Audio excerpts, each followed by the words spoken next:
Hello everyone, मेरे channel में आप सबका स्वागत है। मेरा नाम है मृणालिनी। चलिए देखते हैं आज की इस रीडिंग में यूनिवर्स से आपको क्या मैसेज मिल रहा है। ये रीडिंग जनरल रीडिंग है, तो जितना आपको रेजोनेट करता है उतना ही लीजिए। जो पार्ट आपको रेजोनेट नहीं करता है उसे जाने दीजिए, और आपके जीवन की जिस एस्पेक्ट को रेजोनेट करता है अकॉर्डिंगली आप देखिए। ये रीडिंग्स जेंडर स्पेसिफिक नहीं है, तो आप जैसे आपको रेजोनेट करता है उस हिसाब से आप जेंडर स्विच कर सकते हैं रीडिंग का।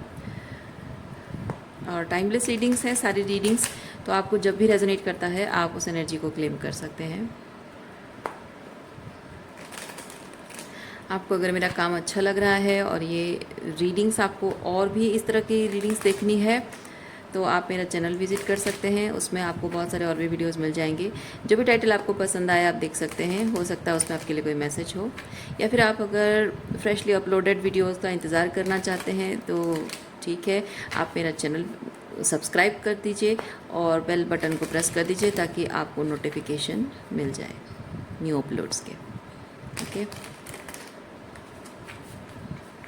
और आपको अगर ये टैरो कार्ड्स पसंद हैं और आपको ख़रीदना है, तो जो भी मैं कार्ड्स जिस भी वीडियो में यूज़ कर रही हूँ मैं उसमें वो कार्ड्स टैग कर दे रही हूँ। आपको डिस्क्रिप्शन बॉक्स में मिल जाएगा लिंक, सो वहाँ से आप परचेज़ कर सकते हैं।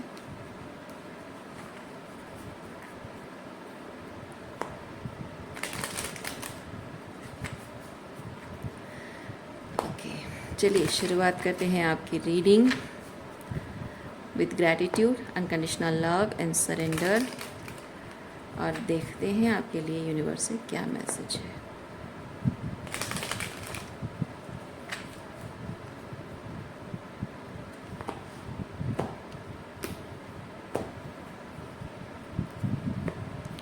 Two of wands. Okay, two of wands के साथ है कि दो लोगों के विजन सेम हो रहे हैं। ओके, या फिर दो लोगों के एक्सपीरियंस सेम हो रहा है। मुझे फील हो रहा है कि आपने जीवन में जो कुछ भी देखा, जो भी एक्सपीरियंस किया है, वो सारी चीज़ें क्या थी, कैसी थी, कैसे कैसे चीज़ों से होकर आप गुजरे हो, कैसे कैसे फीलिंग से होकर गुजरे हो, कैसे कैसे डर को आपने ओवरकम किया है, आपने कैसे कैसे स्ट्रगल और चैलेंजेस और कैसे अपने अपने जो भी लिमिटिंग बिलीव्स है, फियर्स है, उसे फाइट किया है। वो हर एक चीज़ किसी और को भगवान दिखा रहा है या यूनिवर्स उनको दिखा रहा है। सो बेसिकली ज़िंदगी को लेकर आपका जो अप्रोच है वो पहले क्या था, अब क्या है, और क्यों है, कैसे है। ओके, वो सब चीज़ें किसी को दिखाया जा रहा है। ओके, किस तरह से दिखाया जा रहा है चलिए चेक करते हैं। ये लाइट की problem.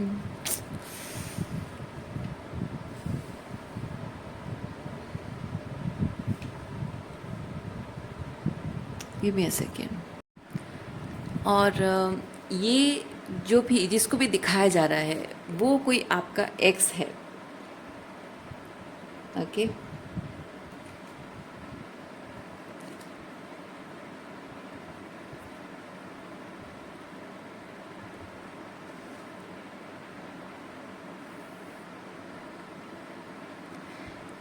This person denied the relationship with you, या फिर कहें कि उस इंसान ने कुछ गलतियां भी की हैं, ना कि सिर्फ मना किया है बल्कि उसने कुछ गलतियां भी की हैं जिन गलतियों की अकाउंटेबिलिटी लेने से उसने इनकार किया है। और उस इंसान को ईश्वर दिखा रहा है ये सब चीज़ें। इस इंसान को लगता था कि वो जो भी उसने आपके साथ गलत किया है, पहले तो वो डिनाई करेगा, एक्सेप्ट नहीं करेगा, मानेगा नहीं। दूसरा कि उसको ये लगता था कि वो ये सब जो भी कर रहा है वो करके निकल जाएगा, कभी उसको पलट कर आना नहीं पड़ेगा वापस, क्योंकि उसकी उसकी जो ज़िंदगी है उस ज़िंदगी में आप कभी किसी तरह से कोई आपका कोई रोल होगा भविष्य में, ये उसने कभी सोचा नहीं था।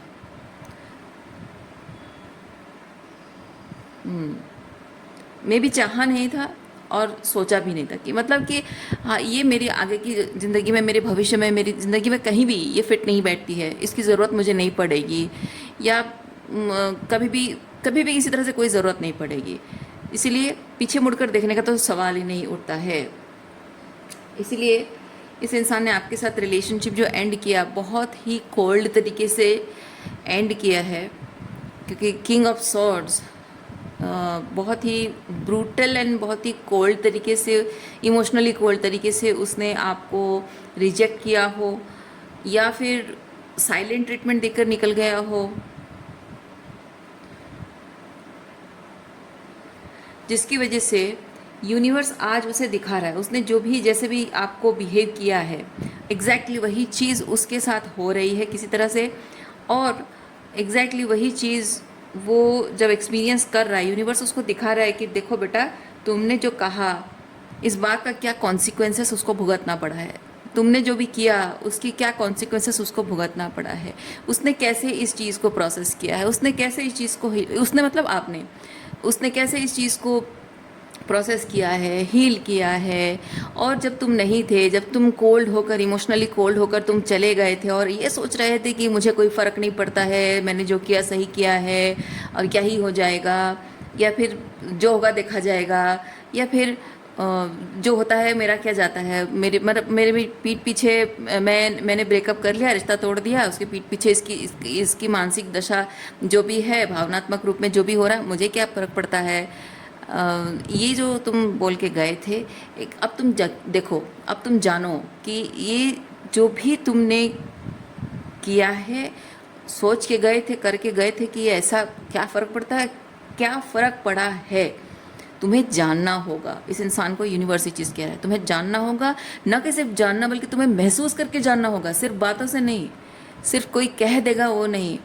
कहने को तो इस इंसान ने, यानी आपने कहने को तो उसे कहा है कि I am going through this और दैट, मुझे इतनी तकलीफ हो रही, मुझे ऐसा लग रहा है, वैसा लग रहा है, तो कहा है आपने, पर उस बात का कोई फ़र्क नहीं पड़ा। इसलिए इस इंसान को यूनिवर्स अब महसूस करा रहा है, बहुत डीपली उसे महसूस कराया जा रहा है, बहुत ही with the king of pentacle.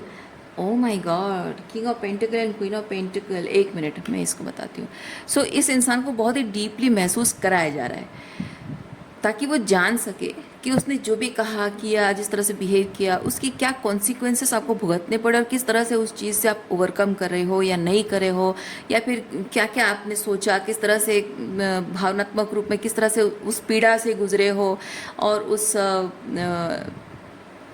क्या बोलते हैं उसको, उत्पीड़न, यस, उत्पीड़न जो आपके साथ हुआ, जो भी आपने एक्सपीरियंस किया, उससे आप उभर पाए या नहीं उभर पाए, अभी भी उसमें हो या फिर उभर पाए हो, और अगर उभर पाए हो तो कैसे उभर पाए हो, क्या क्या आपने किया है, कैसे खुद को संभाला है, वो हर एक चीज़ उसे महसूस कराया जा रहा है। क्यों महसूस कराया जा रहा है? क्योंकि ये जो पर्सन, जिस पर्सन की हम बात कर रहे हैं, ये जो पर्सन है, अब ये आपके साथ रिलेशनशिप चाहता है, अब ये आपसे शादी करना चाहता है। ओके, और इस इंसान का ये जानना बहुत ज़रूरी है, क्योंकि आज अगर शादी से पहले इस इंसान को ये पता ना जाए, उसको पता ना चले कि उसने जो भी कहा या किया उसकी क्या कॉन्सिक्वेंसेस आपको भुगतने पड़े हैं, तो आगे जाकर जीवन भर ये वही आपके साथ करेगा, और यूनिवर्स नहीं चाहता है कि आपके साथ एग्जैक्टली वही चीज़ बार बार होता रहे। ओके, और सवाल ये है कि तो ये यूनिवर्स क्या इस इंसान, मतलब मैं एक चीज़ फील कर रही हूँ, मे भी आप लोगों में से कुछ लोग सोच रहे हैं कि अगर इस इंसान ने जो भी मेरे साथ किया और वही सेम चीज़ शादी के बाद भी करेगा, जो कि मुझे भी पता है, तो मैं शादी ही क्यों करूँ उस इंसान से। अब ये शादी करना नहीं करना ये आपकी मर्ज़ी है, आप पे ऊपर डिपेंड करता है। ये नहीं कहा जा रहा है कि आपको शादी करनी है, ओके, आपको ये कतई नहीं कहा जा रहा है कि आपको शादी करनी है। आपको यूनिवर्स नहीं कह रहा है कि आप इस इंसान को आपको हाँ बोलना ही है।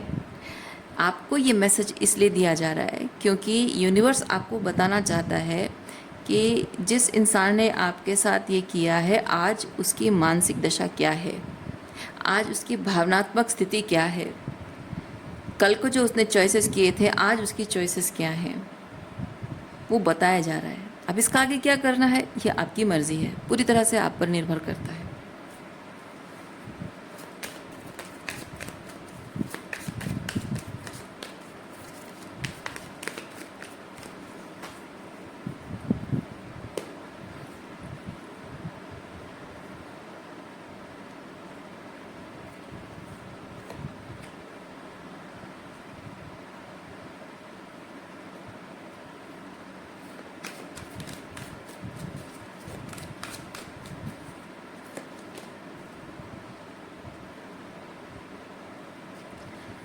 इस इंसान के चले जाने के बाद जो इतने कुछ सालों में आप इमोशनली और फिज़िकली अबांडन फील कर रहे थे, इस अबांडनमेंट के टाइम पे आपने यूनिवर्स को प्रार्थना की थी कि मेरा ये पर्सन जो है ये वापस आए, राइट? इसके साथ रीयूनाइट करना चाहते थे आप।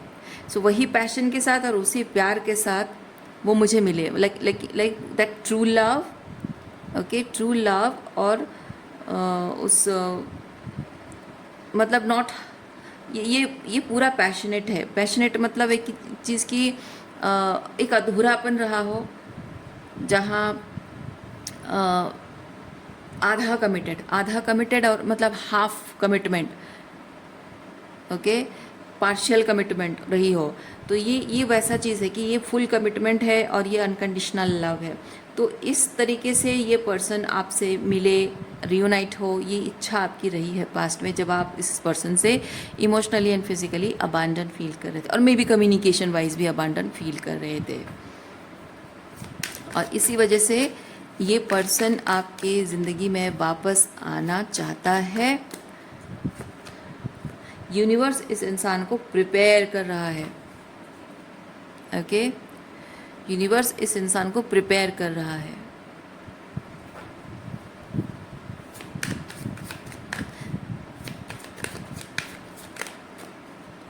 जिस एनर्जी में आपने इस पर्सन को चाहा था, उस एनर्जी में वो प्रिपरेशन हो रही है।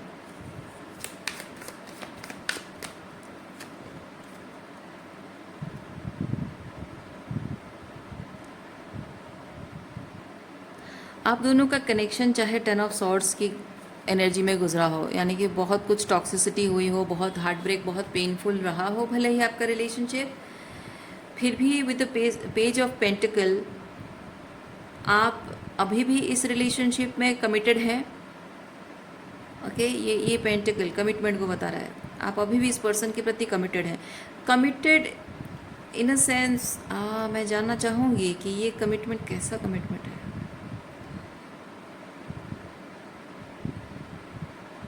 अच्छा, आप में से कुछ लोगों का हो सकता है कि आप दोनों हस्बैंड वाइफ हैं और सेपरेट होकर रहते होंगे, या फिर आप दोनों ट्विन फ्लेम्स हैं,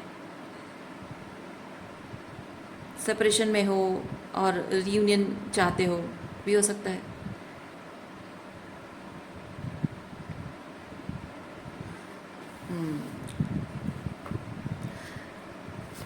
किस तरह का कमिटमेंट मैंने इसलिए कहा क्योंकि जब भी मैं इस तरह की रीडिंग करती हूँ जहाँ थोड़ी सी भी मुझे मेरे व्यूअर्स की एनर्जी थोड़ी सी स्टक फील होती है, तो मुझे थोड़ी घबराहट होती है।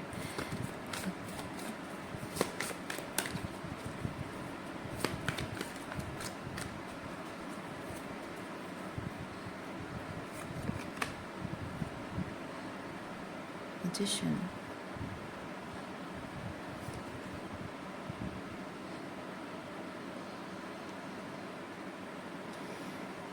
घबराहट क्यों होती है पता है? जब हम नार्सिसिस्टिक अब्यूजिव रिलेशनशिप में, टॉक्सिक रिलेशनशिप में रहते हैं ना, सो पहले जब हमें नहीं पता होता है तो हम सोचते हैं सब कुछ अच्छा है, सब कुछ बहुत बढ़िया चल रहा है। और बचपन से जब आपको सिखाया जाता है, मतलब टॉक्सिक पेरेंटिंग अगर हुई है और आपको हमेशा बताया जाता है कि तुम्हारा ये पीपल प्लीजिंग करना ज़रूरी है, तुम्हारा बाउंड्री मेंटेन करना सही नहीं है, और तुम्हारी सेल्फ वर्थ जो है वो हमसे डिफ़ाइन होती है, हमें खुश करोगे, हमें जितना खुश करोगे, हमारे हिसाब से जितना चलोगे उसी से तुम्हारी सेल्फ वर्थ है, और तुम्हें कुछ कहने का हक नहीं है, तुम्हें चुपचाप सहना है, तुम्हें बस सबकी खुशी का ख्याल रखना है। जितनी भी प्रॉब्लम हो जाए, जितना भी लड़ाई झगड़ा अशांति हो जाए घर में, लेकिन पीस क्रिएट करने की जिम्मेदारी तुम्हारी है। तुम्हें चाहे कितने भी दुख हो, तकलीफ़ हो, कितनी भी परेशानी हो, कितना भी मेंटल स्ट्रेस हो, ट्रॉमा हो, कुछ भी हो जाए, लेकिन तुम्हें कभी भी रिएक्ट करने का कोई अधिकार नहीं है। तुम्हें ऐसे बिहेव करना है जैसे सब कुछ नॉर्मल है। तुम्हें हमको भी ऐसे कंफर्टेबल फील कराना है जैसे हमने कोई गुनाह नहीं किया है, हमने चाहे कितनी भी बड़ी गलती की हो लेकिन हमारा कोई गुनाह नहीं है, हम अच्छे पेरेंट्स हैं, तुम्हें ये हमें जताते रहना होगा। इस तरह की पेरेंटिंग जब आपकी होती है ना, तो आपको ऐसे नार्सिसिस्ट एंड टॉक्सिक पार्टनर मिलते हैं जहाँ आपको पता ही नहीं होता है आपकी बाउंड्री क्या है, आपके कुछ कुछ अधिकारों के बारे में आपको नहीं पता होता है, कुछ वैल्यूज़, कुछ मोरल्स एंड प्रिंसिपल्स जो आप पर थोपे गए होते हैं, जो कि बहुत ही कन्वेंशनल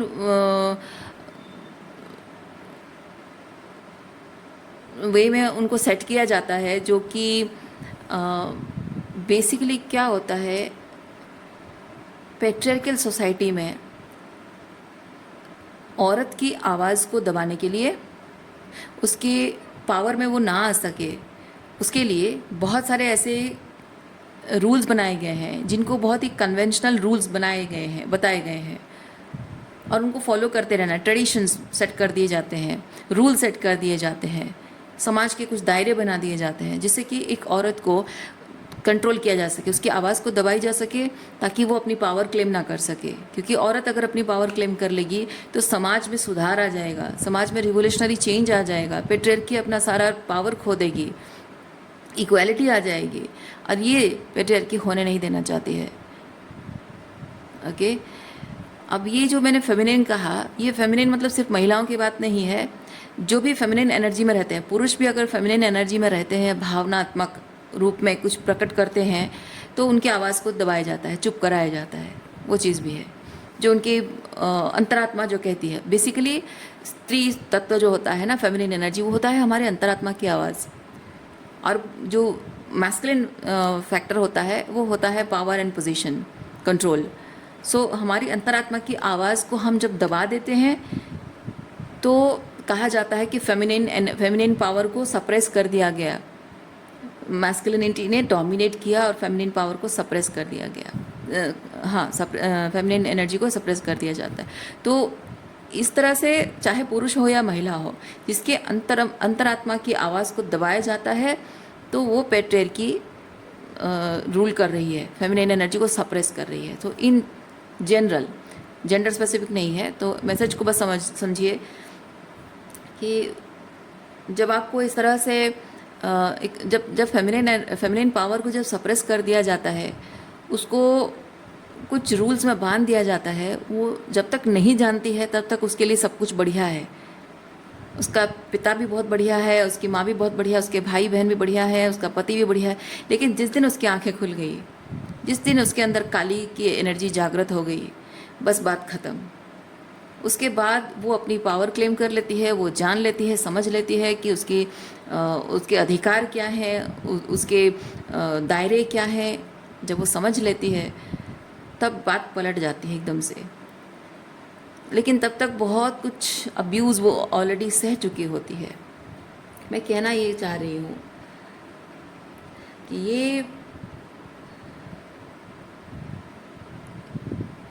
ये जो भी रिलेशनशिप्स में जो टॉक्सिक हो जाता है, बहुत कुछ टॉक्सिसिटी के ये 10 ऑफ सॉर्ट्स की एनर्जी आती है, उसके बाद भी अगर आप किसी पर्सन के प्रति आपके मन में फीलिंग्स है, वो ठीक है, फीलिंग्स होना कोई गलत बात नहीं है। जाहिर सी बात है, आपके अपने हैं, प्यार करते हो, फीलिंग्स तो है ही। लेकिन फीलिंग्स होना और फीलिंग्स की वजह से कमज़ोर पड़ना, दोनों में बहुत फ़र्क होता है। तो मैं तो ये कह रही हूँ कि अभी भी ये 10 ऑफ सॉर्ट्स के बाद भी आप you are holding on to this relationship और you are committed to this relationship. मुझे थोड़ा सा अच्छा नहीं लगता है ये चीज़ें। इसलिए कह रही हूँ क्योंकि मुझे लगता है कि पता नहीं कि आप लोग किस तरह से आप कमिटेड हो, को डिपेंडेंट वे में कमिटेड हो, या फिर सिर्फ इमोशनली उसके प्रति कमिटेड हो, लेकिन 3D लेवल पे, मतलब फिजिकली उससे आप लेट गो कर रहे हो। जब आप इमोशनली उसके प्रति है, वो तो आप कुछ नहीं कर सकते हो। भावनात्मक रूप में प्यार है तो प्यार को ख़त्म तो नहीं कर सकते हो। लेकिन उस एक इंसान के लिए, जिस इंसान ने आपको दुख, दर्द और तकलीफ़ दी है, उस एक इंसान के लिए अपनी ज़िंदगी दाव पर लगा देना, उसके प्रति कमिटेड रहना, ज़िंदगी भर उसके याद में तड़पते रहना, उसका इंतज़ार करते रहना, या उसके अलावा किसी और से शादी नहीं करूँगी, इस तरह के कमिटमेंट्स, इट फील्स ऑफ। अच्छा नहीं लगता मुझे ऐसी एनर्जी। तो मैं कहना यही चाहूँगी कि आपको ये नहीं करना चाहिए। ये 10 ऑफ सॉर्ड्स के बाद भी कमिटेड रहना,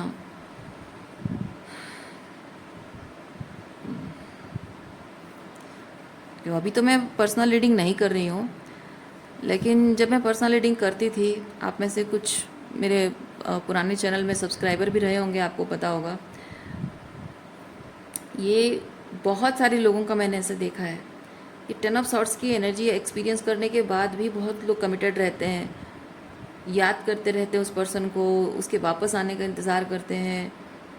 मतलब कोई आपको इतना उत्पीड़न, मतलब समझ रहे हो ना, मानसिक और भावनात्मक और शारीरिक उत्पीड़न, मतलब आपको दर्द से भर देना, तकलीफ से भर देना आपके मन को, साइकोलॉजिकली, इमोशनली, सोच सोच के मतलब सोचने की सीमा ही ख़त्म ही नहीं होती है। ओवर थिंकिंग की लिमिट क्रॉस हो जाती है। उसने कहा जब कहा, क्या कहा, क्यों कहा, उसने कुछ कहा क्यों नहीं, उसके ऐसे कहने का क्या मतलब था, उसके ऐसे कुछ ना कहने का मतलब क्या था, वो चुप क्यों हो गया, उसने कॉल रिसीव क्यों नहीं किया, उसने बात क्यों नहीं की, उसने मैसेज देखा लेकिन कुछ कहा क्यों नहीं, मैं क्या करूं, उसका इंतज़ार करूं नहीं करूं, कितनी सारी बातें, मतलब सोचने के लिमिट ही क्रॉस हो जाता है। सोच सोच के आप सोचिए कितना टाइम, अपना एनर्जी आप सोचने में अपना टाइम एनर्जी बर्बाद कर रहे हो। आपके मतलब दिमाग पर, आपके नर्वस सिस्टम पर कितना गहरा असर पड़ रहा है। उन बातों को सोच सोच कर आप अपने आप को लाचार, बेबस और मजबूर समझ रहे हो, और कितना रो रहे हो आप। सोचो आपके दिल पर कितना बोझ पड़ रहा है। जब आप रो रहे हो, आपके दिल पर कितना फिजिकल, हार्ट, दिल मतलब मैं फीलिंग्स की बात नहीं कर रही हूँ, हार्ट पर, लिटरली आपके हार्ट पर कितना हैवी प्रेशर पड़ रहा है रोने की वजह से।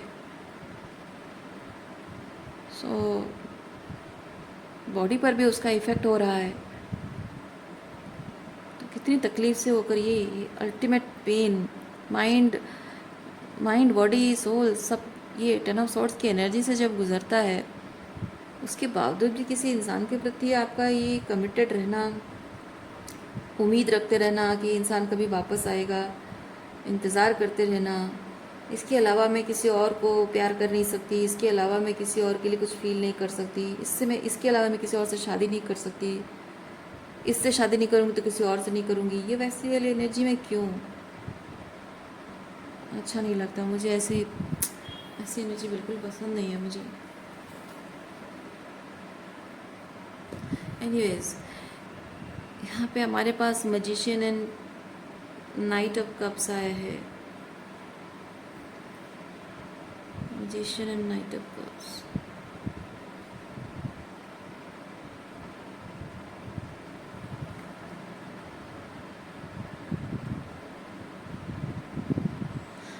आप क्यों चाहते हैं कि ये पर्सन अपने दिल के दरवाजे आपके लिए खोल दे? क्योंकि ये चाहना, मतलब ये मैजिशियन है, मैनिफेस्ट कर रहे हो, यूनिवर्स को आप एनर्जी सेंड कर रहे हो, यूनिवर्स से कह रहे हो कि ये पर्सन के दिल के दरवाजे मेरे लिए खुल जाए। क्यों? आखिर क्यों?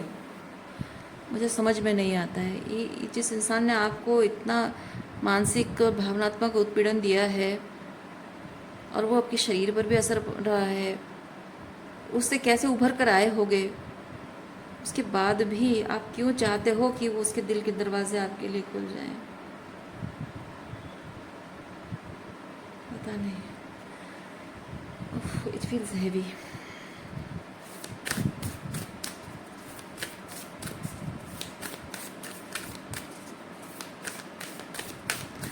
मैं आपको जज नहीं कर रही हूँ, ओके? आप ये मत समझिए कि मैं आपको जज कर रही हूँ, नहीं। एवरीबडी गोज़ थ्रू दिस, मुझे पता है, मैं आपको जज नहीं कर रही हूँ, क्योंकि कुछ ना कुछ ऐसा, क्योंकि आपको इतना दुख, दर्द और तकलीफ़ देने वाला इंसान वापस आए, इसकी उम्मीद रखना, आप जानते हैं इसका मतलब क्या है? इसका मतलब ये है कि ये जो 10 ऑफ सॉर्ड्स, ये जो ट्रॉमा आपको मिला है, ये ट्रॉमा इस इंसान की वजह से नहीं मिला है, ये ट्रॉमा आपके अंदर ऑलरेडी है, लेकिन इस पर्सन के प्रति इतना डेस्परेट लव शो करना, मतलब कि आप चाहते हो, आप जान ही नहीं पा रहे हो, आप जान ही नहीं पा रहे हो कि आपका सबकॉन्शियसली आप अपने आप से ये कह रहे हो कि मेरी ज़िंदगी में यही एक इंसान है, यही एक आखिरी उम्मीद है, होपलेस लव, यही एक आखिरी उम्मीद है जो ये वापस आए तो मेरे दुखती दिल को दर्द दिल को राहत मिलेगी। क्योंकि ये 10 ऑफ सॉर्ड जो है ये आपका पहले से है, ये पहले से है, बचपन से शायद है। क्योंकि किसी भी इंसान के अंदर अगर ये 10 ऑफ सॉर्ड्स पहले से नहीं है ना, तो इतना 10 ऑफ सॉर्ड्स की एनर्जी देने के बाद अगर आपकी हेल्दी पेरेंटिंग हुई है, मैं गारंटी के साथ कह सकती हूँ, आपकी अगर हेल्दी पेरेंटिंग हुई है तो इतना 10 ऑफ सॉर्ड्स किसी इंसान से एक्सपीरियंस करने के बाद आप मर जाओगे, लेकिन कभी भी पलट कर देखोगे नहीं पीछे। लेकिन अगर फिर भी पलट कर देख रहे हो तो ये आपका बचपन का ट्रॉमा है। क्योंकि पेरेंटिंग अगर आपकी अच्छी हुई है ना, तो आपके पेरेंट्स ने आपको ज़रूर सिखाया होगा अपनी पावर क्लेम करना, अपनी पावर में रहना, हेल्दी बाउंड्री मेंटेन करना, रेड फ्लैग को पहचानना, है ना, बाउंड्री मेंटेन करना, ये सब चीज़ें सिखाई होती है। इसीलिए आप 10 ऑफ सॉर्ड्स को एंटरटेन नहीं करते हो, क्योंकि 10 ऑफ सॉर्ड्स हो जाता है। आप मतलब आपको पता नहीं कोई इंसान कैसा है, क्या है, धोखा हो जाता है। हम किसी इंसान को बहुत अच्छा समझ रहे होते हैं, उसकी बातों में आते हैं, वो अच्छी बातें हैं, उसका एफर्ट्स, झूठे एफर्ट्स दिखाता है, तो धोखे में पड़ जाते हैं हम। तो ये कोई बड़ी बात नहीं है, हो जाता है, सबके साथ होता है, ये आपकी गलती नहीं है। लेकिन वंस ये 10 ऑफ सॉर्ड्स आपको पता चल गया कि ये धोखेबाज इंसान है, और उसकी तरफ फिर पीछे पलट कर देखना नहीं होता है। लेकिन अगर पीछे पलट कर देख रहे हो, मैं 100% गारंटी कह सकती हूँ आपकी पेरेंटिंग, मतलब पेरेंट्स से आपको ऊंस मिले हैं। ये ट्रॉमा आपका पहले से पेरेंट से ही है। अगर ये नहीं होता ना, मजाल है कि ऐसे किसी इंसान को इतनी पावर मिल जाए कि इतना कुछ आपको दर्द देने के बाद भी वो इंसान, इतनी हिम्मत है उसके अंदर कि वह आपको, आपके दिमाग के साथ खेल रहा है, आपकी फीलिंग्स के साथ खेल रहा है, और आपके साथ इतना कुछ गलत करने के बाद उसमें इतनी हिम्मत भी है कि वो पलट कर आपके पास वापस भी आना चाहता है।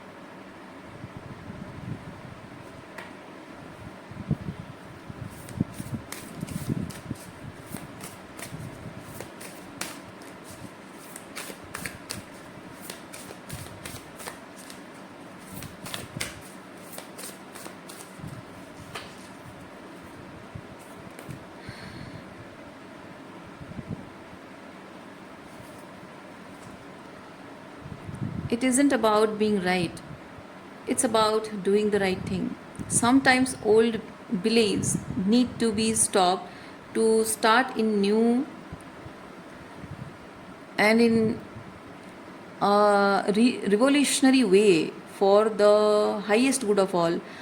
Old stories, old stage rooted, मेरा हैंड राइटिंग में खुद ही नहीं समझ पा रही हूँ, उसके लिए मैं माफ़ी चाहती हूँ। Old stage rooted because it is old, so resist to leave space for new. You have to put pressure, not fear the guilt tripping of old. बात समझ रहे हैं आप?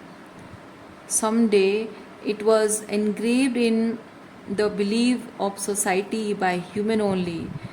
You are another human proving it wrong. That's it. समझ गए?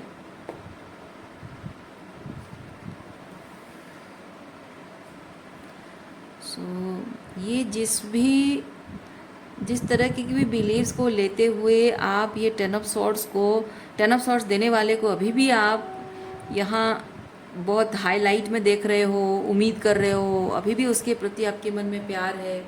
आपको समझना होगा कि ऐसा क्या माइंडसेट है, ऐसी क्या ट्रॉमा है, क्या आपकी मतलब बिलीव सिस्टम, ओके, किस तरह का फीलिंग्स है, डर है, इनसिक्योरिटी है, अकेले रहने का डर है, अबांडनमेंट का डर है, किस तरह की आपकी बिलीव्स हैं या फीलिंग्स हैं, वो आपको समझना होगा। और वही जो डर होता है ना, वो डर हमें बार बार कहता है देख लो, अकेले रह जाओगी ज़िंदगी भर, कोई नहीं मिलेगा, यही एक है, इसी ने दर्द दिया है तो दर्द देने वाला दर्द को समझता है तो वही हीलिंग देगा, ये ट्रॉमा बॉन्डिंग है। This is not right. Okay, आपको अगर लग रहा है कि जिसने दर्द दिया है वही समझता है मेरे दर्द को और वही वहीं पे हीलिंग देगा, तभी जाकर मुझे सुकून मिलेगा।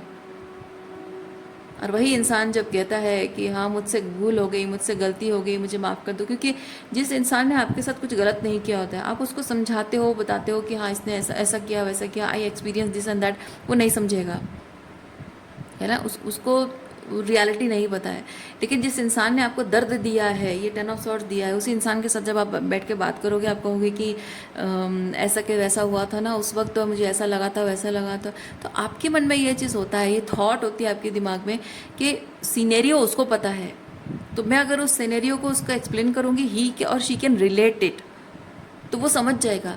ऐसा आपको लगता है ना, ये ट्रॉमा बॉन्डिंग है, पर सच में ऐसा होता नहीं है। मैं यकीन के साथ आपको एक चीज़ बता सकती हूँ, जब भी दो लोग बात करते हैं, दोनों में से कोई एक टॉक्सिक बिहेव करता है और वो कुछ ऐसी हर्टफुल 10 ऑफ सॉर्ड्स वाली कोई बात अगर बोल देता है ना, उसे याद नहीं रहता है, वो भूल जाता है। लेकिन जिसने सुनी है ये बात, जिसको कही गई है, वो ज़िंदगी भर याद रखता है, ज़िंदगी भर याद रखता है। ओके, क्योंकि कहने वाले कहकर चले जाते हैं, उनको पता नहीं कब किस बात का कोई फ्रस्ट्रेशन है, किस बात का क्या है, किस बात का गुस्सा किस पर उतार रहे हैं, उनको कुछ याद नहीं रहता है। भावना जिसकी ठेस पहुंचती है ना, उसी को सिर्फ याद रहता है।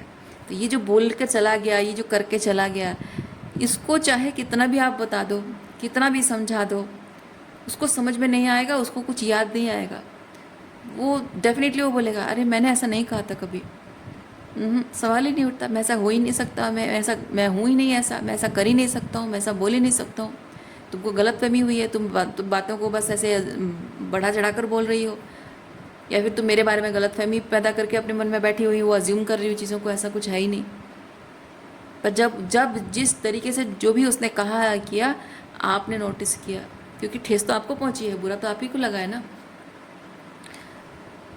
सो कोई फ़ायदा नहीं है। जिस इंसान को आप चाहते हो कि वो आए और उसी ने ज़ख्म दिए हैं, तो मैं उसी को एक्सप्लेन करूँगी, उसी को बोलूँगी कि तुमने ऐसा किया था, वैसा कहा था और मुझे ऐसा लगा था, उस बात का क्या, उस बात का क्या, इसका क्या मतलब है, उसका क्या मतलब है। There is no point in asking और गिविंग एक्सप्लेनेशन और ट्राइंग टू प्रूव और जस्टिफाई। नो, कोई फ़ायदा नहीं है। इसलिए मैं आपको बता रही हूँ, ये आना चाहता है, ठीक है, हो सकता है। मैं आपको दो चीज़ें बताती हूँ। रीडिंग पे ये जो एनर्जी आ रही है, मैं तो एनर्जी पिक कर रही हूँ, ऑनेस्टली मैं कहूँगी, मैं एनर्जी पिक कर रही हूँ कि वो आपसे शादी करना चाहता है, वापस आना चाहता है, और यूनिवर्स उसको दिखा रहा है, उसने जो भी कहा या किया। या ऐसा भी हो सकता है, ऐसा भी हो सकता है कि ये आप चाहते हो, शायद ये हो भी ना रहा हो। सिर्फ ये रीडिंग इसीलिए है, शायद कुछ लोगों के लिए शायद इसलिए है कि आपको यूनिवर्स ये कह रहा है कि तुम ये चाहते हो कि ऐसा हो, तुम ये चाहते हो कि ये पर्सन ऐसा ऐसा करे, ऐसे ऐसे उसको रियलाइज़ हो, गलती का एहसास हो, और एक दिन वो शादी के लिए आपके पास वापस आए। ऐसा चाहते हो क्या? अभी भी चाहते हो? ये रीडिंग अगर ऐसी एनर्जी में है तो आपको यूनिवर्स कह रहा है क्या अभी भी तुम ऐसा चाहते हो? जिस इंसान ने तुम्हें ये दर्द और दुख दिया है, उसी इंसान को यहाँ, उसी इंसान से उम्मीद लगा कर बैठे हुए हो। क्या चाहते हो कि यही इंसान आए और वापस आकर ये सब तुम्हारे लिए करे जो तुम चाहते हो? इस सवाल अपने आप से पूछिए, वर्थ इट और नॉट।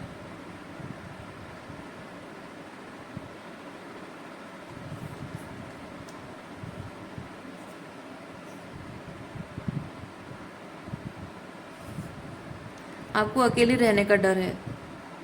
आपको लगता है कि आपको अगर कोई सच्चे दिल से प्यार करने वाला नहीं मिलेगा, आपके फीलिंग्स को समझने वाला कोई नहीं मिलेगा। ये जो 10 ऑफ सॉर्ड्स आप जो अंदर ऑलरेडी कैरी, मैंने कहा ना, आप बचपन से ये कैरी कर रहे हो 10 ऑफ सॉर्ड्स, और ये 10 ऑफ सॉर्ड्स जो अंदर कैरी कर रहा होता है ना, चाहे वो लड़का हो या लड़की हो, मैटर नहीं करता। मैटर ये करता है कि 10 ऑफ सॉर्ड्स कैरी करने वाला एक बच्चा हमेशा, बच्चा मतलब कि वो एडोलेसेंट या टीन एज में जो उसको 10 ऑफ सॉर्ड्स मिला होता है, फैमिली से मिला होता है, तो बड़े होने के बाद वो बच्चा, बड़े होने के बाद वो उम्मीद रखता है कि उसके इस दर्द में ये जो 10 ऑफ सॉर्ड्स का ज़ख़म उसे मिला है, वो ज़ख़म भरा नहीं होता है, वो ज़ख़म ताज़ा होता है।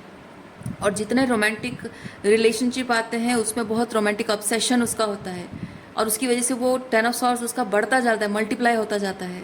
तो ये जो ज़ख़म है ना, ये ज़ख़म भरते नहीं हैं, ये और भी गहरे होते जाते हैं। और जितने गहरे होते जाते हैं, वो जो वुंडेड चाइल्ड होता है वो चाहता है कि उसके ज़ख़म पर मरहम लगाने वाला कोई आए।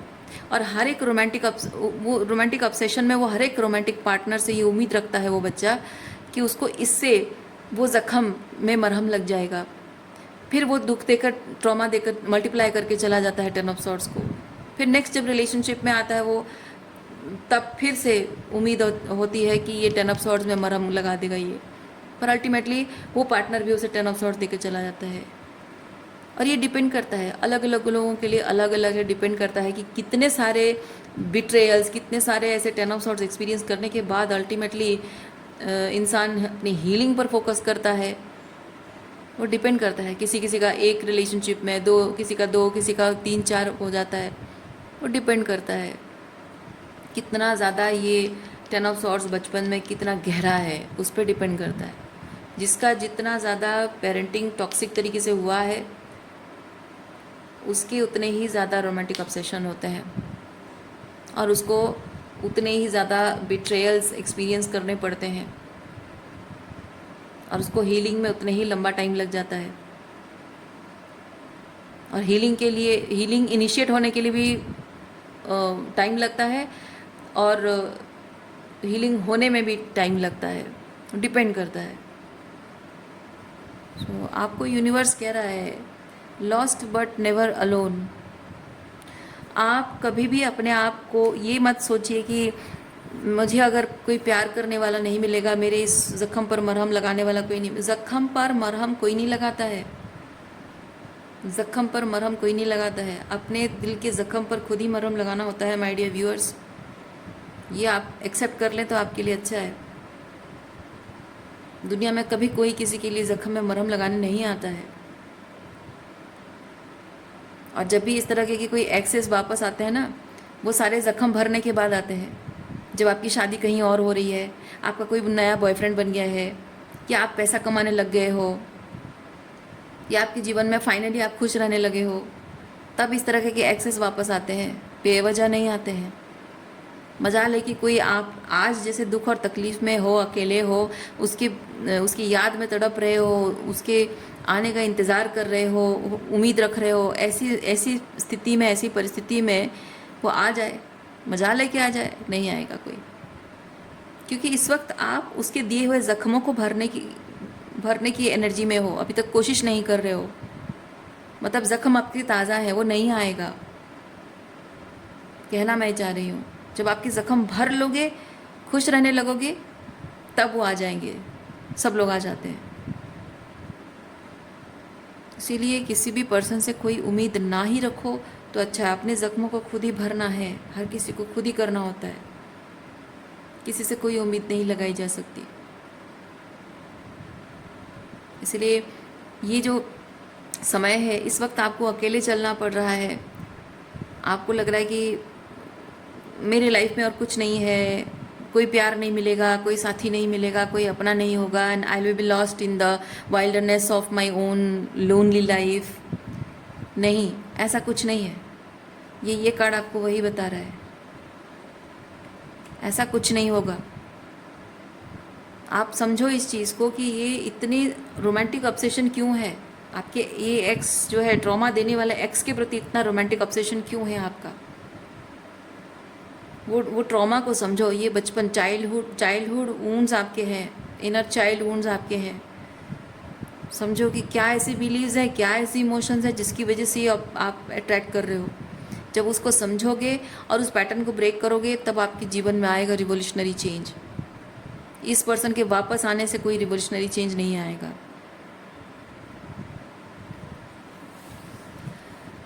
रीडिंग में यहीं पे रखती हूँ। उम्मीद रखती हूँ इस रीडिंग से आपको कुछ गाइडेंस मिली हो, क्लैरिटी मिली हो। मैं आपको नेक्स्ट रीडिंग में मिलती हूँ। अपना ख्याल रखिए, खुश रहिए, बाय।